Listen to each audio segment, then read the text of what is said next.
Hey everybody out there, Chris and Mike here, and welcome back to another Dark Avenger Comic Book review. We are now 19, we are in the 10s now officially.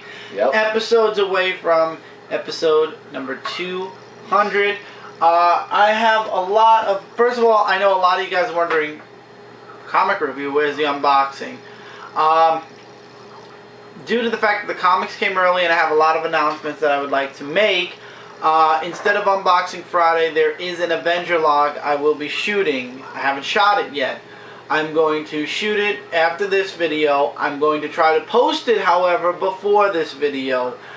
Depending on the size and the time, either it will be up before this video or you could expect it to be up after this video.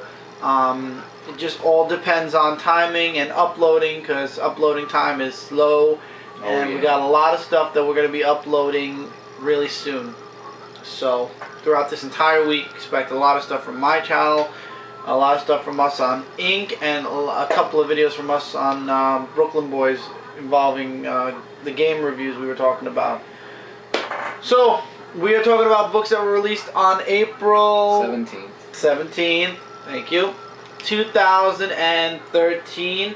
Got 2 indie books. Nice amount of DC, nice amount of Marvel. DC starting to build up again, and I have one book from a week ago, I believe. I believe it was a week or 2 ago. Either way, it came out before this week, so it is still out. And any news? News.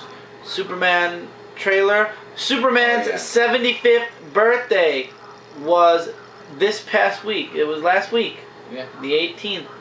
So happy birthday to Superman. My favorite superhero, even though I'm still getting used to his new look and new everything. So let's get into the books this week. First, we have Sonic Universe, issue number 51, part 2 of the amazing Worlds Collide. The words can't describe. It's really awesome.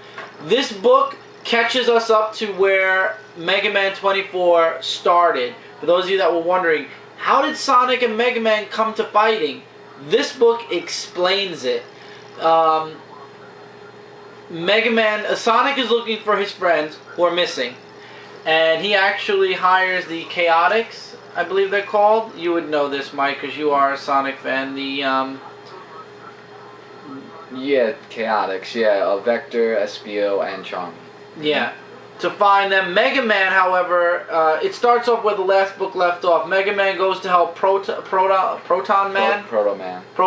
I keep going Proton Man. Proto Man. It's okay. Take it easy. And it turns out that the roboticized Sonic U characters were there to steal another Chaos Emerald. Mega Man takes Chase.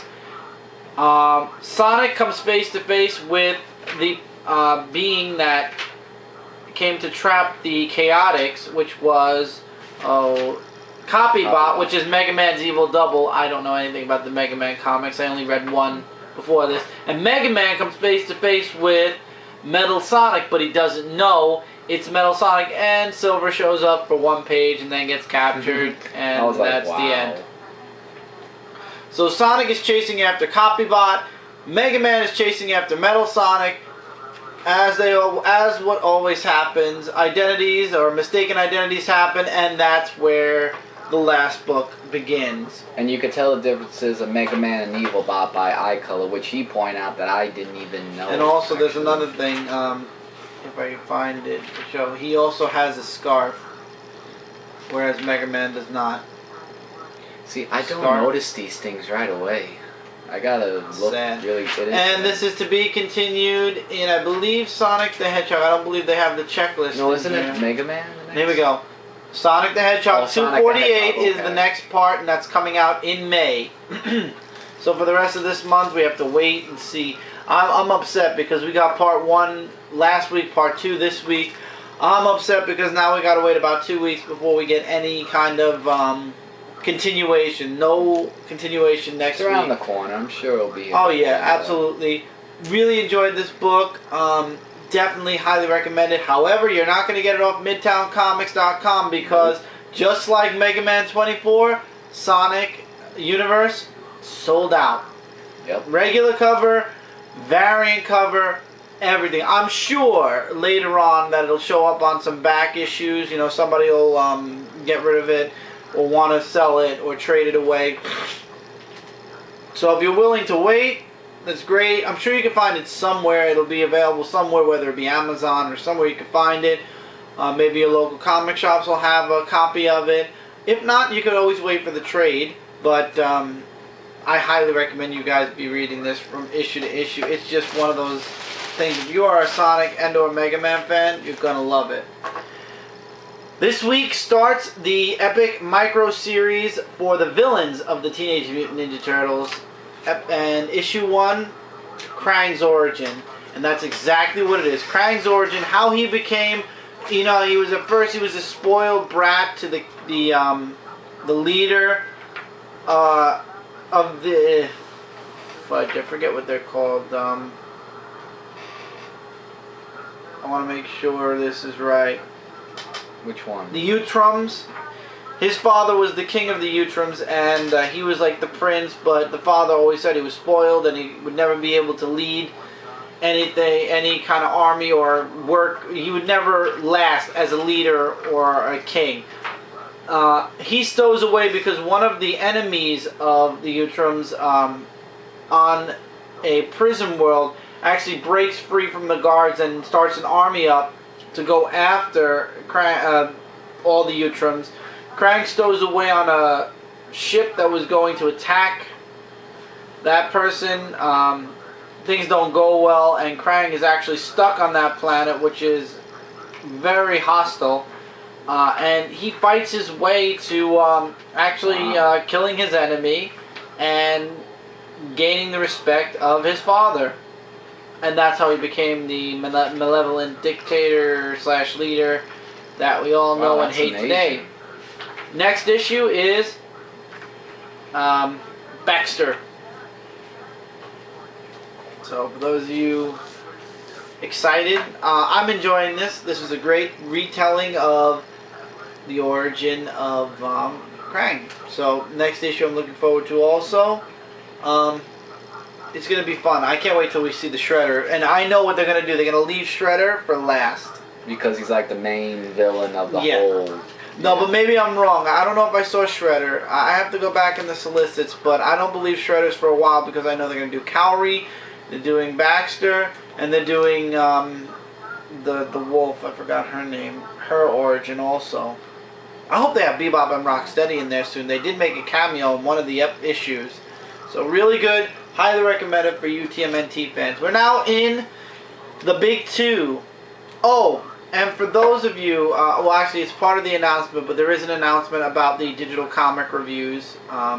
So stay tuned to the Avenger log, or if it was up already, you already know. If not, it'll be after this video, like I said. Superboy issue 19. I was recommended this. I was especially because, and my curiosity actually piqued because of this. Superboy being the clone no longer of Superman and Lex Luthor, but the clone of Superman and Lois Lane. And it turns out its Harvest's kind of origin, mostly. And you also find out that Lois and Clark end up getting married in the future, and they have a child, John, who basically has Superman's powers plus extra powers. But unfortunately, things don't work out. His cells, or his, what was it? Yeah, his cells were incompatible with each other, and he passed away. Superman and Lois Lane disappeared into the Fortress of Solitude. Harvest shows up and tries to save him. Makes a clone Superboy, which actually has a very familiar costume, for those of you Superboy fans, to that of the old Superboy. The pre-New 52 Superboy, that's a great homage to pre-New 52 Superboy. And I have a little bit of a prediction, but we'll get into that later. But once again, the same thing happens. The cells don't work, and the person that Harvest considers his son started to die. He traveled back in time again to steal the DNA of Lois Lane and Superman. However, there is a hint drop that there are 3 unique genetic strands in this Superboy that he's cloned. Basically, he was going to have the clone killed. We all know from Superboy #1 that didn't happen because Superboy broke out thanks to Gene 13. Well, at the time it wasn't, but turns out Harvest is still kind of pulling the strings with the New 52 Superboy. However, his son is still in the chamber. And also, however, it does make note also that I forgot where he said it here. With Superman and Wonder Woman getting together, he says, seeing Superman and Wonder Woman together, I realized what can be could change. Basically, the universe is malleable, meaning it can be changed, and it is changing. So, for those of you that were very happy, oh, so this means Lois and Superman are going to get married. Basically, it made you happy up until that point where it's like, yeah, they were together, however, might not happen. It's always changing, so it could happen, but it probably won't. My prediction is, there's a possibility, a great possibility, that this Superboy might pass on, and this Superboy might actually become the new Superboy. Because the way I'm reading this is just a prediction.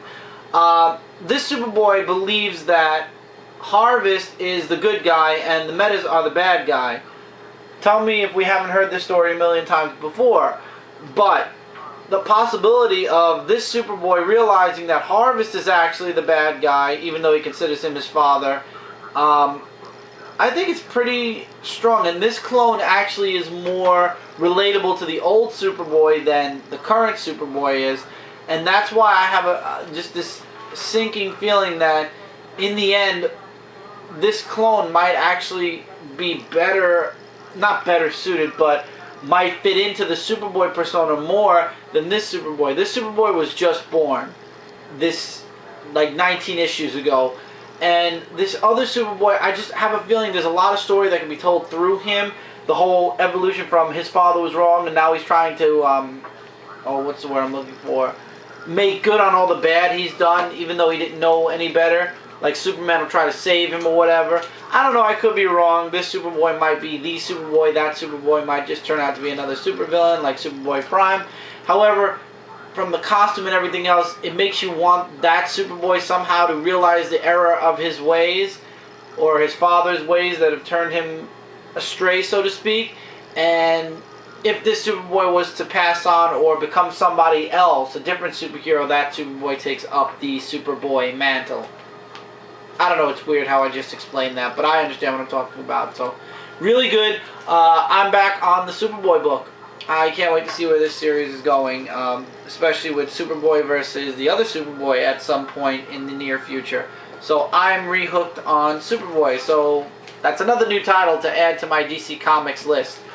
Batman Beyond Unlimited, issue number 15. I'm going to skip the first story and tell you guys right off the bat. The middle story, the artwork, after reading one page of it, I couldn't stand anymore, so I skipped it. The Batman one is, and I love how it says Batman Beyond Unlimited, and then in a little tiny picture under here, because this is Superman Beyond, it says plus the Superman, plus a new Batman Beyond story begins here. But it has Superman on the main cover, so it should just say Beyond Unlimited and have Batman. It's so funny. Batman's being featured on what's supposed to be his title. Superman is doing better than Batman in this book. So in the Batman Beyond story, we find out about the Undercloud a little bit more, and I probably just said that wrong. I want to make sure that I said it right. He's planning to destroy Gotham and remake it in his image. Let me make sure I got his name right.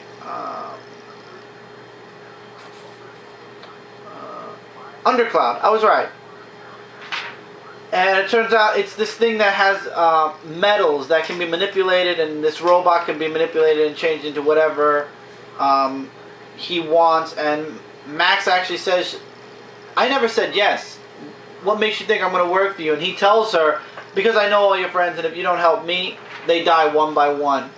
And it turns out that there's, she also said, what about Batman, you know, what about everything else? He's like, don't worry, I have 7 agents. 6 are working on helping here, and 1 is going to take care of Batman and keep him distracted. And that's how the Batman story ends.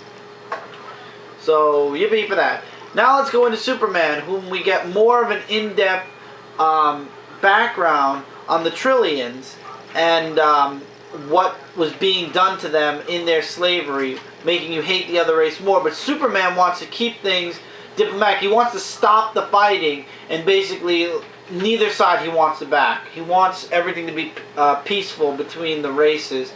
And let's just say, long story short, things don't go too well. But Justice League Beyond shows up to be continued. Oh, wow. So that's what made this entire book. That first story made this book. I wish DC Comics would separate Superman Beyond from Batman Beyond and just make Superman Beyond its own book. I think I would end up dropping Batman Beyond for Superman Beyond. However, they're not going to do that, especially with Adventures of Superman coming out soon, which I am eagerly awaiting. I think it's coming out in a month or two. I can't wait for the first issue. So I'm so eager. I would buy the digital copies if I wasn't planning to buy the hard copy book. So I'll just hold off for 1 extra month and get the hard book. But man, I'm eagerly awaiting Adventures of Superman. This was really good. However, I can't rate it by one story. First story was really good. Second story, oh my god, that artwork. If you can get through it, it was eh. But third story is a setup for the next story arc in Batman Beyond. But Superman just stole the spotlight, as the cover shows. Moving along, we have Green Lantern New Guardians, issue number 19. Let's show the gatefold cover. If Kyle Rayner is not the White Lantern, then who is? It's Simon Baz. Really? Yeah, but it's only for a little while. Oh. So, Kogar is gone. Kyle tries to contact the other Guardians from each of their corps. They were all already taken out by the First Lantern. So they find out that Sinestro is still around, where Kogar is. So where do they go? They go to Kogar. Kogar is gone. Sinestro has completely lost his bananas. Completely. He knows that Kyle Rayner is a White Lantern. At first he's fighting him thinking he's part of the First Lantern, like the First Lantern and him are working together. Then when he finds out that's not true, he asks Kyle to use his White Lantern powers to bring back Kogar. If fails, Sinestro just pulls the ring right off of Kyle's hand, leaving Kyle stranded in space. And he tries to put the ring on him. We all know Sinestro was a White Lantern. However, host unsuitable.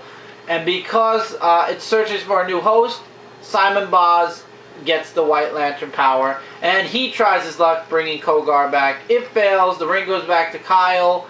Sinestro takes his Yellow Lantern and goes off for revenge. Against who? The First Lantern or the Guardians, or both? We don't know. Carol's upset, thinking that Hal's gone forever, and basically I believe Sinestro is slowly falling back into his Yellow Lantern core. And the way this story arc's been going, that's exactly kind of where, like before, like I said, when it came to Sinestro before, as stories progressed, especially Blackest Night, you came to believe he could be an anti-hero.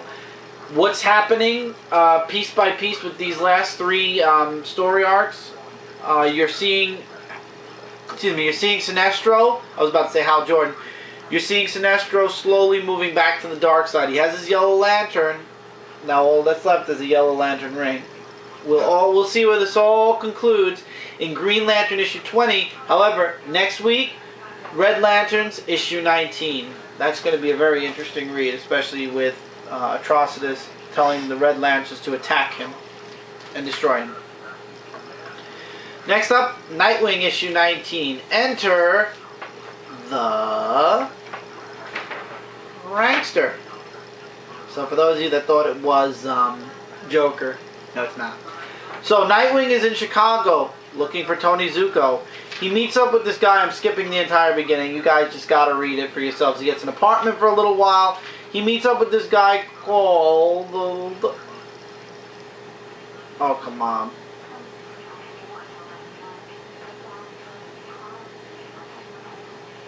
Well, he looks like he's... I forgot his name. Why can't I not... No. They mentioned his name. I guess I'll have to read the book to find out the name. No, I'll get it. Well, it looks really intense, the story. Yeah. Why? I don't understand how I could forget it. I know his name is here. Johnny Spade. He goes looking for Johnny Spade, and he's trying to get info on Tony Zuko, and basically he's looking for closure.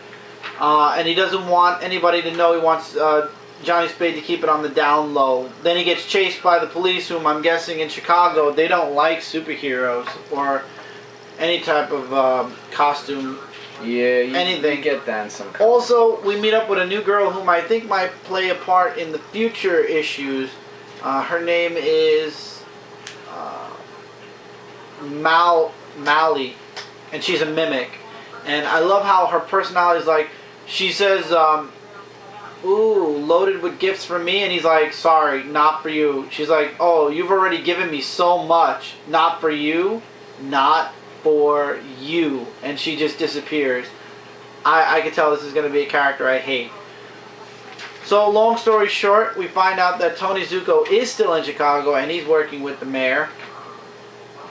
And we also get the first looks at the prankster. Next issue, who pranks the prankster? I know I give a lot of spoilers away, however, there's a lot of dialogue I did leave out, so you do have actually something to read. This was a fun read, definitely picked up from the last issue. Looking forward to what's happening next. Artwork also picked up again, thank you God for that. And finally this week from DC Comics, a book that I am now definitely part of for a long run, and that is Justice League issue 19. Who has the power to kill Superman? Of course, Batman. I mean, you had to see that coming. So the story actually opens up. We're still getting a lot of connections with Batman in Justice League with the death of Damian, and you have Red Hood and Alfred talking about that. I actually talked about this in my Batman and Robin in-depth review. I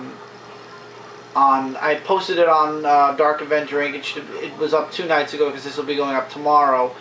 You can check it out there. But Jason's talking about how Batman's kind of losing his cool. You know, his son is dead, and Alfred's like, he did the same thing for you, and he just loses it. And then somebody invades the Batcave. And here's the big thing here. Batman has secret backups, like backup plans, should any of the Justice League of America members go astray. And this person only wants one backup plan, and that's against Superman, and of course it's Kryptonite.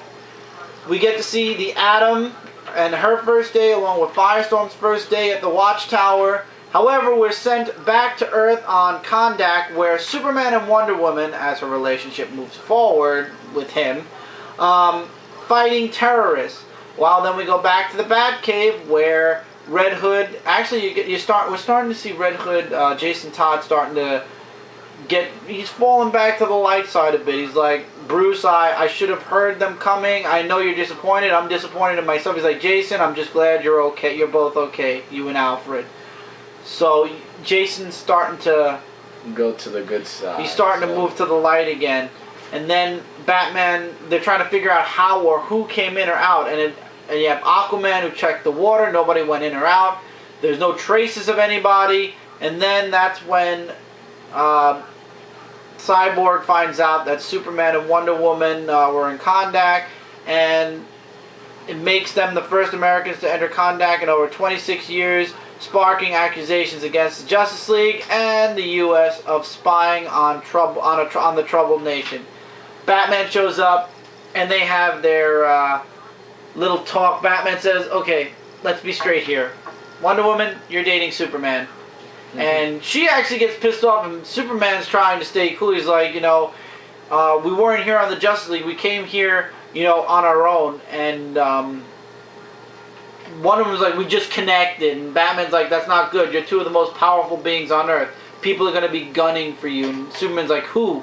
And that's when Batman explains that somebody broke into the Batcave, and they weren't looking to get at him. They were looking to get at Superman. And I love how Wonder Woman gets even more pissed off and says, what's in the Batcave that can hurt Clark? What did you do, Bruce? Enter a supervillain that I haven't seen in a long time, and I won't spoil it. But that supervillain has the one thing that can hurt Superman. To be continued in the next issue. Also, for those of you that do read the Shazam part, I did read the Shazam part. Billy confronts Black Adam. However, yeah, let's just say things don't go so well for Billy, and that's the long and short of it. I'm going to give little briefies when it comes to Shazam. I know I should be liking it a lot more. I'm more interested in the Justice League story right now, especially because I missed out on the other parts of Shazam. Definitely my book of the week from DC Comics, just for the sheer fact of who showed up in this book. And actually, I can't do an in-depth review of it, so if you guys want, skip ahead the next 3 seconds. I'm going to tell you guys who showed up again. Just like I said, skip ahead. When you see me put the book down, that means it's over. 3, 2, 1, spoiler alert. Despero shows up again. Despero? Did I say his name right now? I want to make sure I pronounced it right. I said it. I said it right before the review. Yeah, Despero shows up. The Return. Awesome, awesome book. Really like the artwork. Looking forward to what's going to happen next. Definitely something to check out. And now we go into Marvel with a minute and 40. No, okay. We're going to go into Marvel after these commercial interruptions. Still only one commercial. We are working on several others. They're just not working with us, so it's taking us a little bit longer than usual getting other commercials. So we will be right back after this very brief commercial break. So see you guys in a few seconds. Big Bad Toy Store, the #1 source for all your figure and toy buying needs and more. They accept all major credit cards and PayPal with no money down until your order leaves the warehouse.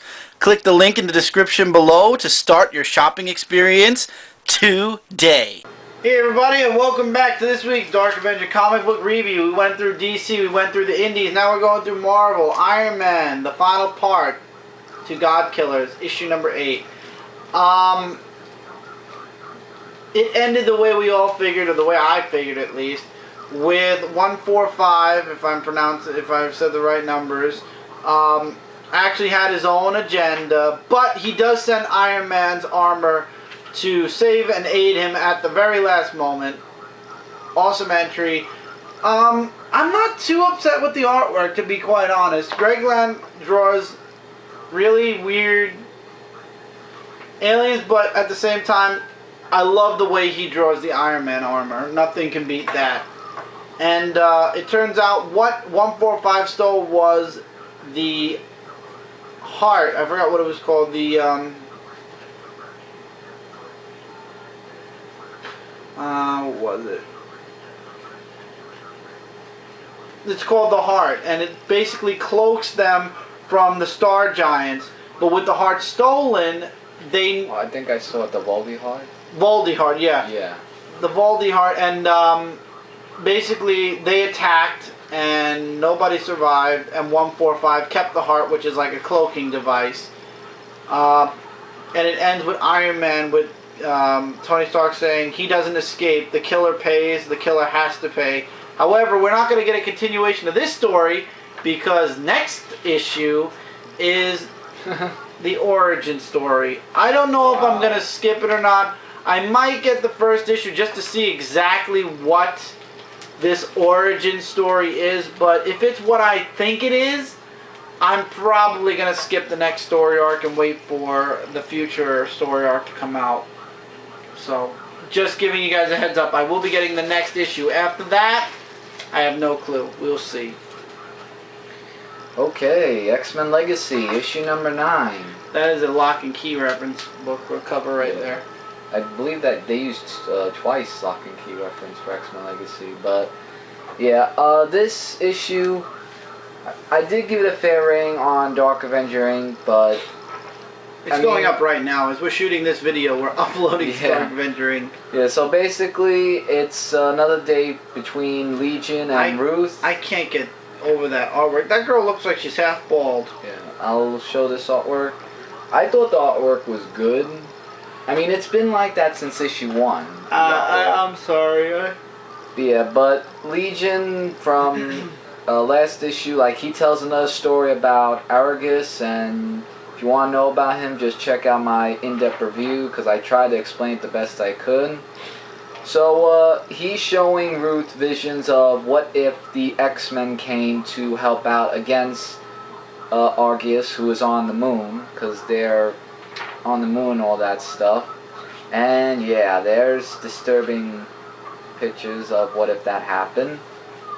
And then as the story progresses, he wants to let Ruth work with him with all that's been going on, and she just wants to be sent home with Argus to re-educate him back at the mansion. And yeah, basically that's the best I could sum it up. I mean, oh yeah, that's the next preview cover. I mean, like I said, I don't know if it's going to turn out to be where Legion tells his Once Upon a Time stories and all that, but like I said, it's a good issue if you want to pick it up or not, but I just hope the next story will be better for XMen Legacy, but we'll see. Yeah, but that's all I have to say for that. Okay, next up, speaking of Legacies, we have Ultimate Comics Wolverine Legacies, issue number 3. This book corrected me. The woman that Wolverine was with, and that is the mother to Jimmy, is Magneto's ex-wife and mother. Magneto had an ex-wife? And well, how do you think Quicksilver and Wanda were born? But I didn't know it was an ex-wife. Oh wow. Well, she left him.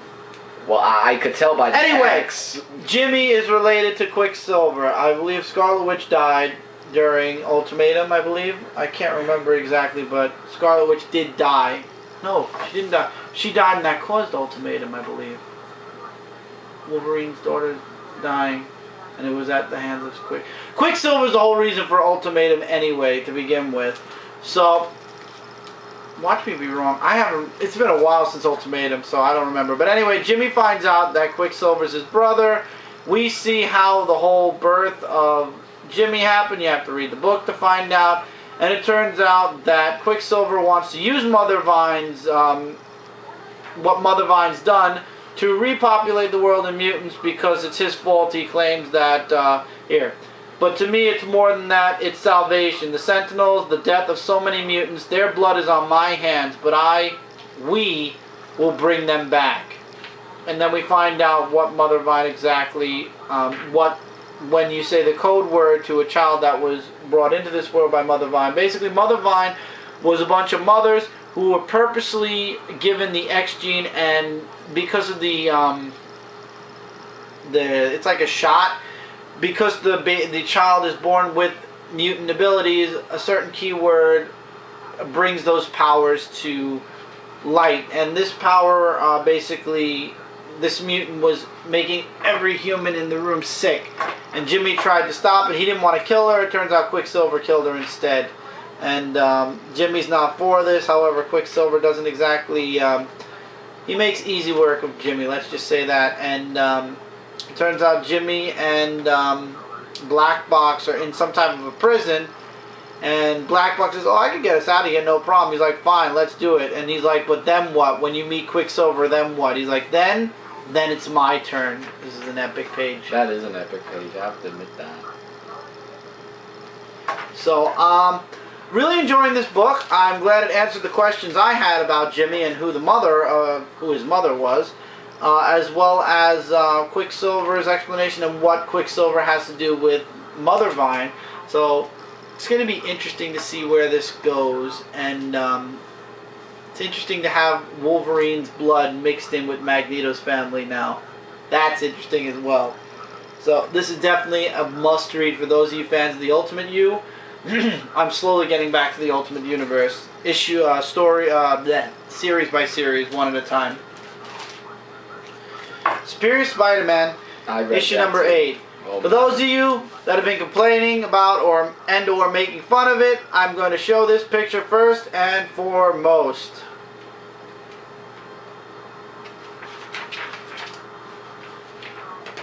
Because it killed me. The die is cast again. So for those of you that have been complaining or making fun of the die is cast, Yeah, Dan Slott doesn't give a crap. He'll just keep saying it over and over. Also, that's what you would tell me earlier. So the Avengers make quick work of Doc Ock, Spider-Man. However, when they do their research, it turns out they're just making sure that he's not a Skrull or brain controlled or any of the other things. And Spidey, Pete Spidey, is going, what? You serious? That's all you did? I couldn't believe it when I saw it. And Doc Ock is starting to suspect something. However, he needs his brain thingy back. The neurologic scanner. Like the helmet thing. Neurolytic scanner. And it turns out that they're using it on a girl that, guess what, was hurt by Doc Ock during the Ends of the Earth series.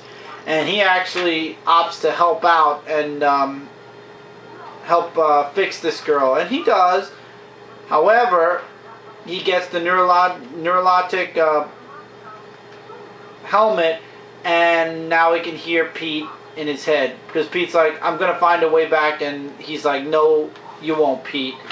And he's like, what? You can hear me now? He's like, I can hear you now. And I found out you're an anomaly. All of Peter's memories I kept in this head, taking on a life of their own. Time to put a stop to that, and that's where it's to be continued. So, Amazing versus Superior in the next issue. I'm looking forward to seeing that. What's going to happen? Oh, you know you're not, because I know what's going to happen. We're having Superior Month in the summer, so it's obvious that Superior is going to win. Right, and we're going to lose Pete completely. So I meant looking forward to seeing the story, like what's going to happen. I mean, I'm not happy about the Superior one, but I'm going to stick around to Superior Spider-Man because Doc Ock does still show promise at being a superhero, especially towards the end of this issue. However, the Dias cast keeps happening. I see myself dropping this until they bring Peter Parker back. I'm sorry, but I can only take so much. And whoever complains or says, well, the only reason, Peter Parker always whines, he whines, but it's still fun watching him as Spider-Man. Every time I read Superior Spider-Man, the first thing I think that I miss from Spider-Man are those one-liners, those funny one-liners he always has. Yeah. I miss that. That's the first thing I think about, and the first thing I miss, first and foremost, is his banter between him and his supervillains. I miss that. And that's why Superior Spider-Man just isn't doing it for me, because it's like a dull version of Spider-Man. Whiny or not, I don't care. Venom issue 34. The whole issue gives us what we've been waiting for this entire time. The epic fight between Toxin, Eddie Brock, and Venom, Flash Thompson. That's the entirety of most of this book. Artwork is really good. Also, we get to see the death of this monster thing that we don't know what the hell it is.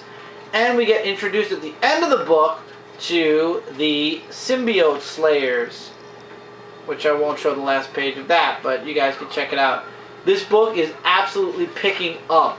Basically, Flash gets the snot beaten out of him and has to do a Hail Mary play to get away. However, Toxin is coming back. It actually, the next cover has, it has Venom and Toxin fighting against whatever these monsters are. I knew they were but they're called, but they're basically called Symbiote Slayers.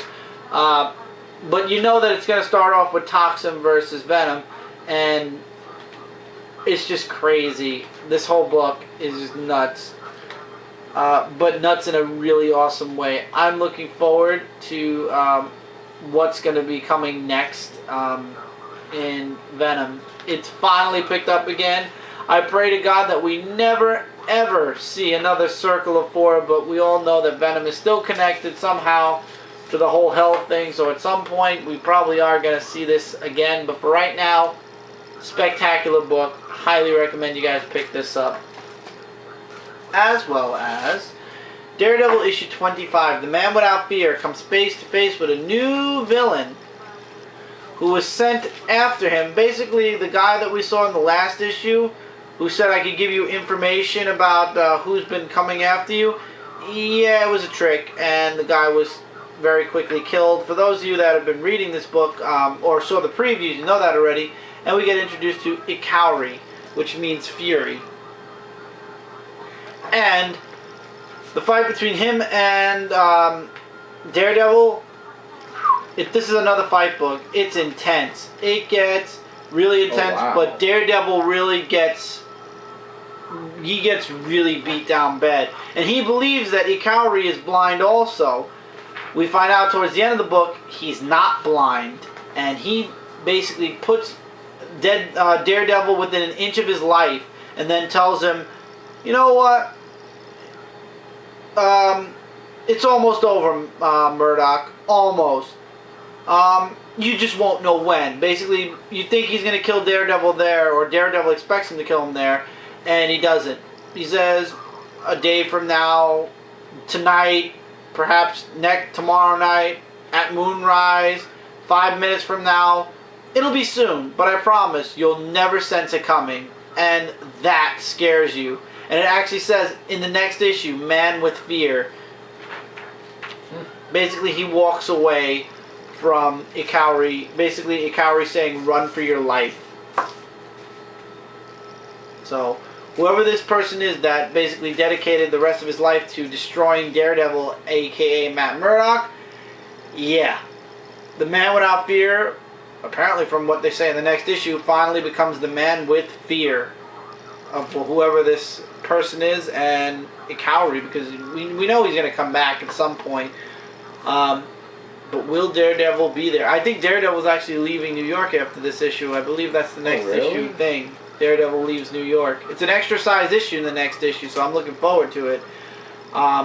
Definitely, wow. Mark Waid just continues to deliver with Daredevil. Something amazing. And speaking of New York, actually, XFactor issue number 254, Hell on Earth War Part 5. We go on, and I still can't understand how this ripped up here, this plastic thing. But I don't know either. Yeah. But yeah, so our destination is off to going to New York. You know, we get a Tyre and Raffin moment of how he doesn't want to kill the Demon Lords, and Shatterstar transports them to New York after that whole thing. We get introduced to That looks like Satanish going up against Mephisto. Artwork's excellent. Polaris heard that Tyre doesn't want to fight, and you know, there's just this whole big thing that's happening where the demons are going after the XFactor team, and Jezebel comes in to save the day. Well, just save the demons from attacking. Guido shows up saying that you need to trust Jezebel, and then there's just a lot of craziness going on. So he's back on the good side. Guido? No, actually, Monette and Guido have a bit of a fight scene, and just as I say that. yeah, they're in hell, and things going between them.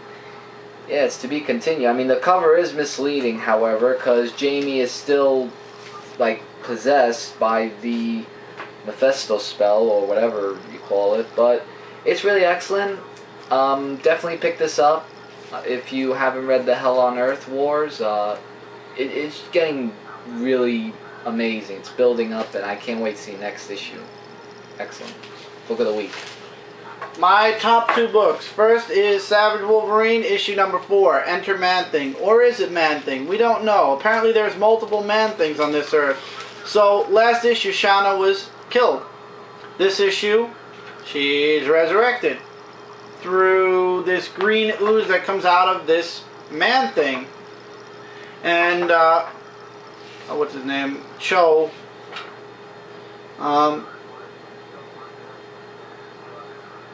There's a lot of dialogue. Amadeus Cho. Oh yeah, a lot of dialogue. It like fills up almost the whole page. But because Shauna was brought back through the Savage Land, as long as the Savage Land lives, she'll live. If it's ever destroyed, she dies. At least that's the feeling you get. Wolverine attacks the temple to destroy the generator, which is causing the dampening field, as well as keeping them stuck on the island. Sorry, my shirt just decided to get stuck somewhere. But if he does that, it turns out that there's this evil god that it's also keeping trapped or incarcerated in the mountain. Let me just say, Wolverine versus Giant Apes happens, and that's very interesting to read.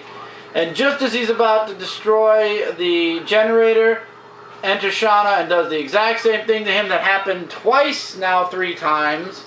And she explains to him that we can't destroy this, there's something there.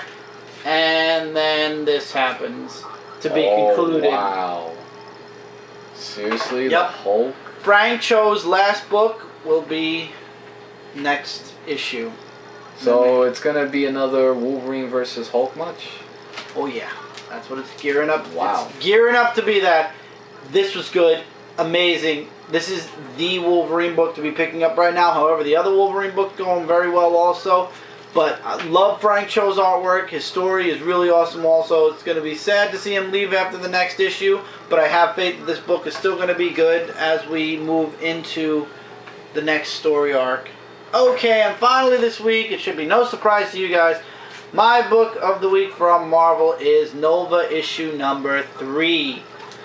Nova's training in this issue. It starts off with Nova meeting the Watchman, and he calls him the Pointer because he doesn't talk and all he does is point. He shows him like, looks like a an piece of the alien. future. Yeah, they drew him like an alien. Really? So, after going home and having a nice heart-to-heart talk with the mother, whom I thought was going to be against him being a Nova, but she isn't, Gamora and Rocket Raccoon show up again. I love the way Rocket Raccoon is drawn. And they're there. That's not bad, actually. Yeah, basically, Sammy's dad is the only one that has faith in him to carry on the Nova legacy and to stop what's coming. And they say what's coming later on. So basically, Gamora and Rocket Raccoon are going to train Sammy on how to be a Nova. And the training goes pretty rocky. And then it turns out that he says that he saw a vision. It turns out the Kree are coming to destroy Earth. Basically because every time something bad happens, Thanos, Galactus, Badoon, anything, an Earth person somebody from Earth always shows up and spoils their plan. So now they just want to take out Earth completely. So basically they want to send Nova to the coordinates where he saw the ships so that they can, what was the word? Mark their position in the quadrant and send the best reinforcements they can. So he does a super jump, but things don't look good. Instead of just finding out where the ships are, basically Gamora says they're probably not even going to bother you. You're a very small target, and they have other things in mind. Yeah, that's not what happened at the end of this issue. Next issue is going to be Nova facing the Kree. So, pretty big book, left out a lot of dialogue, left out a lot of stuff in general, but basically Rocket Raccoon and Gamora have little to no faith in Sammy. The only person that has faith in him is his father, and basically that's more than enough for them. And also, he does make mention about the other Nova here, and I know a lot of fans are going to be very upset about that. I want to make sure I say it right. He's like, isn't there another Nova? And he's like, you're referencing to Richard Rider, and your behavior is an insult to his sacrifice. And he's like, sacrifice? Then he's, oh. Yeah, and then Rocket Raccoon says, already with the rest of the Nova Corps. So basically, he's gone. That's what, and he didn't even realize that. So he is the only one left. He's the only one that left from Earth that is part of any type of Nova. So this is really good. Excellent book of the week. However, once again though, Jeff Loeb, Ed McGuinness start up a really good series and then they leave the book after the first story arc. They did this with Superman Batman, and the story arc that followed, the second story arc that followed was really good, but then this book started to go down, then it went up again. But Jeff Loeb and Ed McGuinness set standards so high that it's so hard to follow up on the book. And it's sad because this is a really awesome book. I would have liked to see Jeff Loeb at least stick around, and Ed McGuinness, one more story arc. They always do this. They do the first story arc, they make it epic, they make it huge, and then other people come on and they have to try to continue with the thunder that's left behind from Jeff Loeb and Ed McGuinness. But however, I hear good things about the next story arc, which is starting in July. In July? Yeah, well, no, it's going to continue along from now to July with Ed McGuinness and Jeff Loeb. After that, it's going to go into the new team, and from what I'm hearing, from the artwork I'm seeing, it looks like it's going to stay on a very good pace, which is a good thing. Well, let's hope so. Well, for you. But seriously, if Jeff Loeb and Ed McGuinness, if you guys are going to get together, stick on a book longer than just one story arc, please. I mean, when Ed McGuinness was thrown into my reading world, that was back when he jumped into Superman, and he was on Superman for a long time, and it took me a long time to get used to his artwork. Now I like his artwork, and his artwork actually, through the years, his artwork matured a lot from his first artwork. If you go back to the early 2000s when Ed McGuinness drew Superman, it changed a lot. As from early Superman, he made Superman look very cartoony, very much like the WB. And then when he did Superman Batman with Jeff Loeb, he matured his artwork, and wow. You see, as he did Superman, you saw his artwork evolve, and then Superman Batman pushed it over the edge, and this just continues his awesome artwork. And this is just a spectacular book. 5 out of 5, highly recommend you get that from Marvel. So that's my book of the week from Marvel. So we got Nova and Justice League. Nova number 3, Justice League number 19, I highly recommend, as well as Sonic Universe. Well, we'll get through the books. Let's go through the books and better that way. See you guys later, or next week actually. So let's run down the book, shall we? Don't. This first, then we'll get through that, because then I'm gonna forget again. Because usually you do that. Nova issue number 3, awesome. Definitely check it out. As well as Savage Wolverine issue 4, really enjoying it. XFactor 254. Excellent issue. Can't wait for the next one. Daredevil issue 25 was excellent as well. Definitely recommend it. As well as Venom number 34. Nothing I can't recommend yet. Superior Spider-Man issue 8, I leave up to you guys. Ultimate Comics Wolverine Legacy issue 3. Really good. Definitely recommend it, especially if you're an Ultimates fan. XMen Legacy issue 9. Pretty good issue. Hope to see more of a good... I mean, I just hope I see more stuff in the next issue. Iron Man issue number 8, I leave this up to you guys. Highly recommend Justice League issue 19. Recommend Nightwing issue 19. Green Lantern New Guardians issue 19 was really good. If you could look over the artwork, which was Batman Beyond Unlimited issue 15. Superman Beyond made the entire issue worth it. Superboy issue 19, which came out a little while back. Definitely highly recommend that. I am officially on that series. TMNT Villains Micro Series issue 1 Krang. Highly recommend that. As well as Sonic Universe issue number 51, if you can get your hands on it. If you can get your hands on it. With that, do not forget to check out comicrelated.com for all your comic-related news, reviews, and a whole bunch more. On the Avenger log, I have a huge announcement about comicrelated.com. Don't forget to also check out darkavengerinc.com, where we actually have a website now, which right now takes you to our YouTube channel. We try to give you guys a couple of videos each and every day, so you guys have something new to watch when you come on the channel. Don't forget to subscribe to this channel if you're not subscribed already, so you'll have me in your subscription box. And you won't miss out on a single video from me. Got a lot of videos coming up this week. Don't forget to also subscribe to Dark Avenger Inc. This way you won't miss out on a single video from Dark Avenger Inc. as well. And with that, we conclude this week's Dark Avenger comic book review. Take care, everybody. Keep reading, keep collecting, and I will see you guys in the next video. Take care, everybody. Later, guys.